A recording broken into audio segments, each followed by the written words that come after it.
exists, which is that many of these people will claim that they healed their gut by going on a carnivore diet because, hey, like I had problems. I did not feel well when I ate the way that you described, Dr. B. But when I do this, I feel really good. So how do we rectify this? Well, it starts with actually understanding the way that our body works. You have to start there, right? Not everything that feels good is actually good for you. That's completely absurd. If that were true, we'd all be doing cocaine. Well, yeah, we have to. Gary Vee built empires from scratch, and now he's showing. In terms of short term and long term, right? So, but I mean, if you're having a short term positive experience, it's likely due to the removal of all of these other things that were contributing to deleterious health outcomes, and sheerly by reducing or removing them, you're experiencing an uptick in how you feel and how your body is responding. I think that of course, if a person is in 80% of people that live in America right now, 80%, the vast majority are eating the SAD diet that I call it, the standard American diet. What is the standard American diet?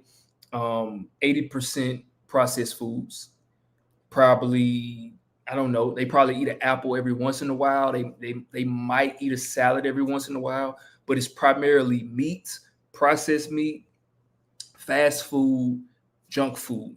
That's what the vast majority of people eat. So if they cut that out and just go on a carnivore diet or eat only red meat, you're going to see some positive benefits, of course, because you're cutting out the garbage.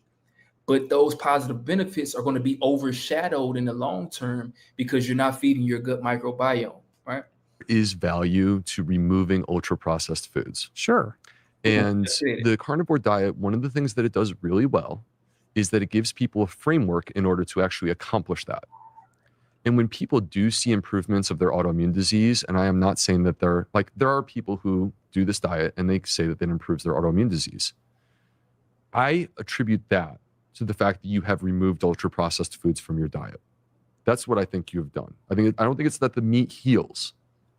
I think it's that you've withdrawn these ultra-processed foods that were negatively affected. It's interesting because that's the same argument that's used, with respect to plant-based. Like, oh, that's why you feel better eating plant-based because you removed all the processed stuff. And I think that that's a theme. That's what people say about plant-based diets. Oh, the reason why plant-based diet is seemingly gives you positive benefits is because you're removing the ultra-processed foods, and it's not because the plants are healthy.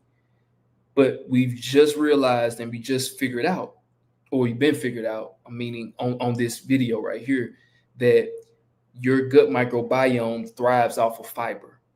So without fiber, you're basically doing damage to yourself. That's a theme that brings together all of these dietary tribes where we may be casting stones at one another, but that is one thing that we will all agree on, which I think, at least we have that.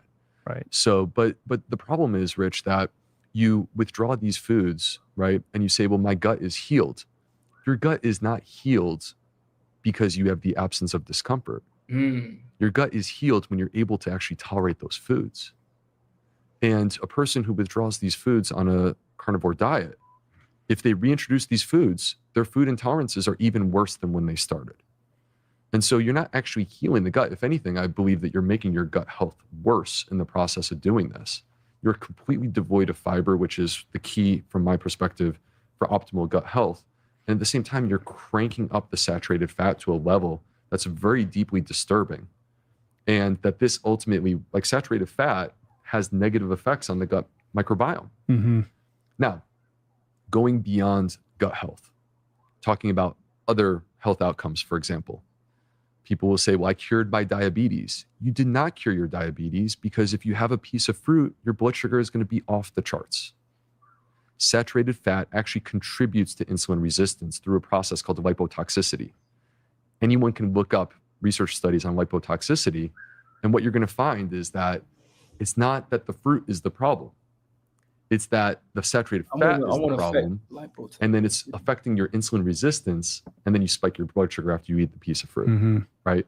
So this is what happens in this particular case. They say, oh, well, I cured my diabetes. No, because you're not capable of eating normal food without your blood sugar going off the charts because your diet has made you insulin resistant. Right. Your insulin resistance is still there. It's just not being tested. So you think that it's resolved. Exactly. So this is the functional equivalent of, like, if you are out running one day and you're running on a trail and you step funny on a root of a tree and you twist your knee.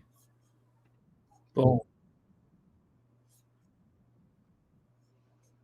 Lipotoxicity. Lipotoxicity, insulin resistance, right there.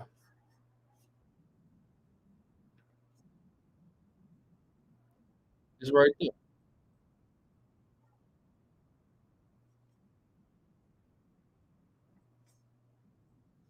Yeah, so lipotoxicity, enlarged fat cells in obese lipo tissue, adipose tissue. Adipose tissue is just fat cells, right? Diminished capacity to store fat and are resistant to anti lipid lipo li- not even gonna pronounce that word, effective insulin, right? So it diminishes your ability to utilize insulin, thus insulin resistance. Lipotoxicity, saturated fat.